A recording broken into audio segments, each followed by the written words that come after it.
సంపూర్ణ అక్షరాస్యతతోనే దేశం అభివృద్ధి పదంలో దూసుకెళ్తుందన్నారు శ్రీకాకుళం ఎమ్మెల్యే గొండు శంకర్.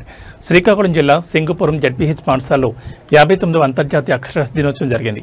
ఎమ్మెల్యే సర్పంచ్ గుండా ఆదిత్యనాయుడు జ్యోతి ప్రజ్వలన చేసి కార్యక్రమాన్ని ప్రారంభించారు. ఈ సందర్భంగా ఎమ్మెల్యే మాట్లాడుతూ నిరక్షరాస్యత సమాజానికి పెద్ద మైనస్ అని, బడియేడి పిల్లలను ఎట్టి పరిస్థితుల్లోనూ బడిలోనే ఉంచాలని సూచించారు.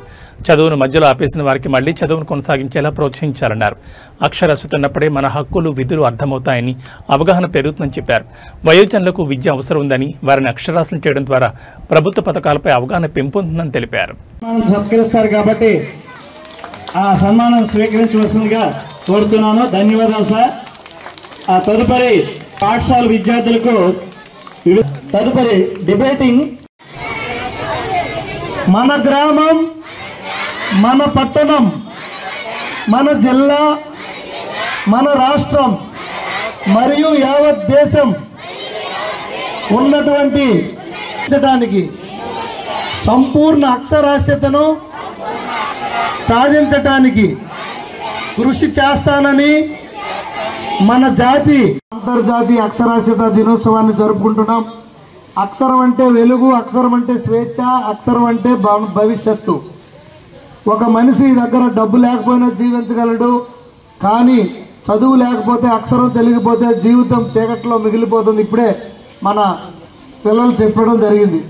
ఒక వ్యక్తి అక్షరాస్యుడు అయినప్పుడు అతను కేవలం అక్షరాలు నేర్చుకోవడమే కాక కొత్త లోకాన్ని చూస్తాడు. తన గురించి, తన చుట్టూ ఉన్న ప్రపంచం గురించి తెలుసుకుంటాడు. అది కేవలం చదువు వల్ల మాత్రమే సాధ్యం. సరైన నిర్ణయాలు తీసుకోవడానికి శక్తిని పొందుతాడు. మరియు ఆర్థికంగా, సామాజికంగా ఎదిగే అవకాశాలను కూడా కల్పించుకుంటాడు చదువుకున్న వ్యక్తి. అక్షరాస్యత అనేది వ్యక్తికి స్వయం అభివృద్ధికి, ఆత్మవిశ్వాసానికి మరియు సమాజంలో గౌరవంగా జీవించడానికి అవసరమైనటువంటి సాధనం. విద్య అనేది ప్రతి ఒక్కరి ప్రాథమిక హక్కు. అక్షరాస్యత ఆ హక్కుకు పునాది. మహిళా అక్షరాస్యత పట్ల మనం ప్రత్యేక శ్రద్ధ తీసుకోవాలి.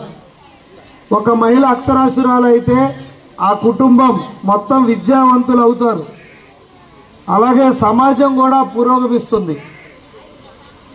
ఎందరో మహానుభావులు చదువును ఆయుధంగా ఉపయోగించి సమాజాన్ని వెలిగించారు. వారిలో ఒకరు డాక్టర్ బాబాసాహెబ్ అంబేద్కర్. మన దేశ చరిత్రలో అక్షరాస్యత శక్తిని నిజంగా చూపించిన గొప్ప వ్యక్తి డాక్టర్ బాబాసాహెబ్ అంబేద్కర్ గారు. అలాగే అబ్దుల్ కలాం గారు.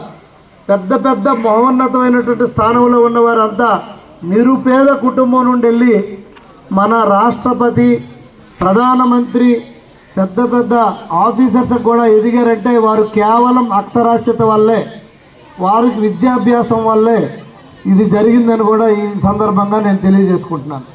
ఒక పేద కుటుంబంలో జన్మించిన ఆయన బాబాసాహెబ్ అంబేద్కర్ గారు చిన్నతనంలోనే కుల వివక్షను ఎదుర్కొని విద్య ద్వారా ఆయన న్యాయవాదిగా, ఆర్థిక శాస్త్రజ్ఞుడిగా, రాజ్యాంగ నిర్మాతగా ఎదిగారు. ఈరోజు మనందరి ఎంత సమాజ స్థాపన చేసి ఇంత హాయిగా బతుకుతున్నామంటే అది కేవలం డాక్టర్ బాబాసాహెబ్ అంబేద్కర్ గారు.